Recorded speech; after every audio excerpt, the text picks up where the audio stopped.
আল্লাহর রাসূল সাল্লাল্লাহু আলাইহি ওয়াসাল্লাম যেই মাসে যেই তারিখে পৃথিবীর বুকে আগমন করেছিলেন ওই সময়টা ছিল 570 খ্রিস্টাব্দে। কত খ্রিস্টাব্দে? 570 খ্রিস্টাব্দে মক্কাতুল মোকাররমায় বাবা আব্দুল্লাহর ঘরে মা আমেনার রেহেম হয়ে আল্লাহর রাসূল দুনিয়ার জমিনের মধ্যে তাশরিফ এনেছেন। বলেন আলহামদুলিল্লাহ। এই যে রাত্র যেই দিনে আল্লাহর রাসূল পৃথিবীর জমিনের মধ্যে আগমন করেছিলেন ওই সময়টা ছিল সুবে সাদেক। কি ছিল? সুবে সাদেক বলা হয় যেইটাকে, ওই সময়টা হলো রাতও না সকালও না। কি না? রাতও না আবার সকালও না, রাতও পাওয়া যাচ্ছে সকালও পাওয়া যাচ্ছে, এমন মুহূর্তটাকে বলা হয় সুবে সাদেক। এমন মুহূর্তটাকে কি বলা হয়? সুবে সাদেক। এই সুবে সাদেকের সময় আমার আল্লাহ আমার নবীকে দুনিয়ার জমিনের মধ্যে পাঠিয়েছেন। বলেন আলহামদুলিল্লাহ। আল্লাহর কাছে জানতে চাই, আল্লাহ সময়ের মধ্যে তো 24টা ঘন্টা, সুবে সাদেক এমন একটা সময় যেটা রাতও না দিনও না, এমন মুহূর্তে তোমার নবীকে কেন পাঠাইলা? আল্লাহ জবান দিয়ে আমাদেরকে জানিয়ে দেয়, দুনিয়ার মানুষ আমার নবীকে এমন সময় পাঠিয়েছি যার কারণে রাত্রও খুশি থাকে দিনও যাতে খুশি থাকে। সুবহানাল্লাহ বলতো। রাত যেন গর্ব না করতে পারে যে রাসূল আমার সময়ে আমার মুহূর্তে এসেছে, আবার দিনও যেন গর্ব না করতে পারে যে রাসূল আমার মুহূর্তে দিনে দুনিয়ার জমিনে তাশরিফ এনেছে। এই কারণে আল্লাহ তাআলা আমার নবীকে এমন সময় পাঠিয়েছে, রাতও বলতে পারবে আমার মুহূর্তে, দিনও বলতে পারবে আমার মুহূর্তে। এমন সময় আল্লাহর রাসূলকে আগমন করিয়েছে, আমরা দোনো পক্ষ রাত এবং দিন উভয় পক্ষই খুশি। সুবহানাল্লাহ বলেন। উভয় পক্ষই কি খুশি? আল্লাহর রাসূল সাল্লাল্লাহু আলাইহি ওয়াসাল্লামের এই সুবে সাদেকে যখন 570 খ্রিস্টাব্দে জমিনের মধ্যে আগমন করেছিলেন, বলেন তো কুল কায়নাত খুশি হয়েছে কি হয় নাই? আল্লাহর রাসূলকে পাবার পর আমার আল্লাহ রব্বুল আলামিন ওই দিন ফেরেশতাদেরকে ছুটি ঘোষণা করেছেন। আলহামদুলিল্লাহ বলেন। ফেরেশতাদের কাজ আছে কি নাই? ফেরেশতার কাজ আছে। আল্লাহ তাআলা বলেন, ও জিব্রাইল, আজকে আনন্দক্ষণ সময়, আমি আল্লাহ চাই আসমানের যেই ফেরেশতাগুলো রয়েছে আমি আল্লাহর কাজে নিয়োজিত, তাদেরকে আমি আল্লাহ আজকে ছুটি ঘোষণা করলাম। আজকে তাদের কাজ হলো আসমান থেকে জমিনের মধ্যে স্লোগান দিতে দিতে মা আমেনার ঘরের মধ্যে প্রবেশ করবে। সুবহানাল্লাহ বলেন। কার ঘরের মধ্যে? মা আমেনার ঘরের মধ্যে প্রবেশ করবে। ফেরেশতাদেরকে ছুটি দিয়ে দাও জিব্রাইল, ঘোষণা করে দাও তারা যেন জমিনের মধ্যে মা আমেনার ঘরের মধ্যে আহলান সাহলান মারহাবান রহমাতাল লিল আলামিন মারহাবান মারহাবান স্লোগান দিতে দিতে জমিনের মধ্যে উপনীত হয়। আল্লাহ রব্বুল আলামিনের এই ঘোষণায় সমস্ত আসমানের ফেরেশতারা ছুটি উদযাপন করে আনন্দিত হয়ে আমার নবীর স্লোগান দিতে দিতে মা আমেনার ঘরকে নূরে নূরান্বিত করে দিয়েছে। বলে আলহামদুলিল্লাহ। সেই নবীর আগমন কি আমার আর আপনার জন্মের মতন হয়েছে?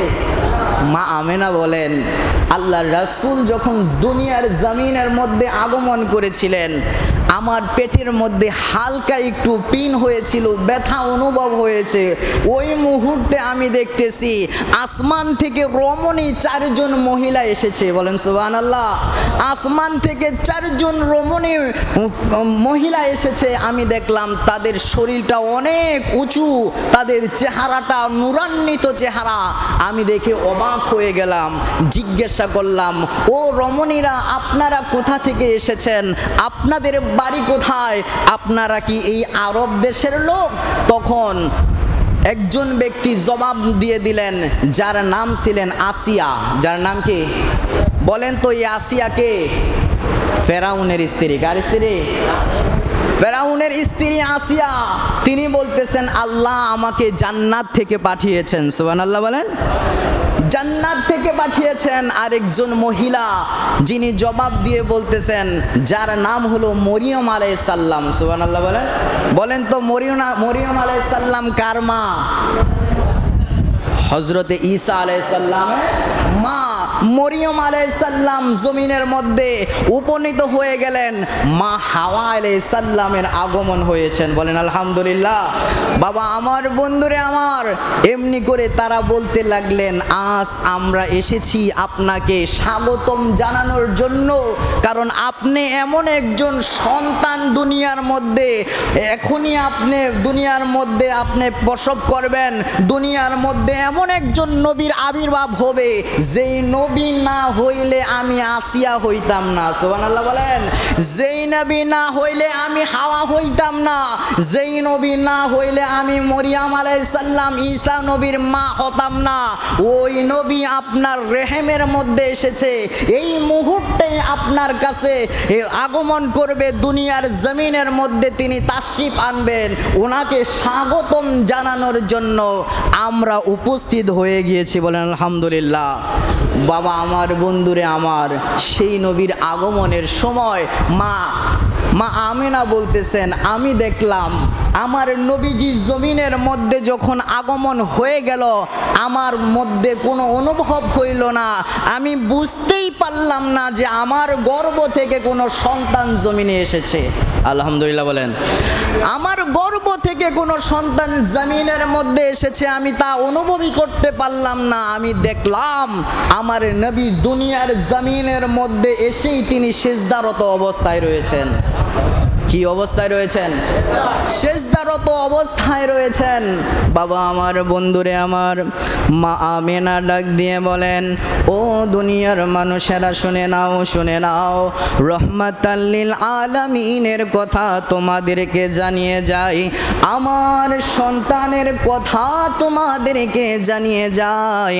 আমার নবী পাক, আমার সন্তান যখন মুহাম্মদ দুনিয়ার জমিনের মধ্যে আগমন করলো, আমি দেখলাম আমার সন্তানটা দুনিয়ার মধ্যে আগমন করে তিনি সিজদারত অবস্থায় রয়েছে, তার ঠোঁট দুইটা নড়াচড়া করে।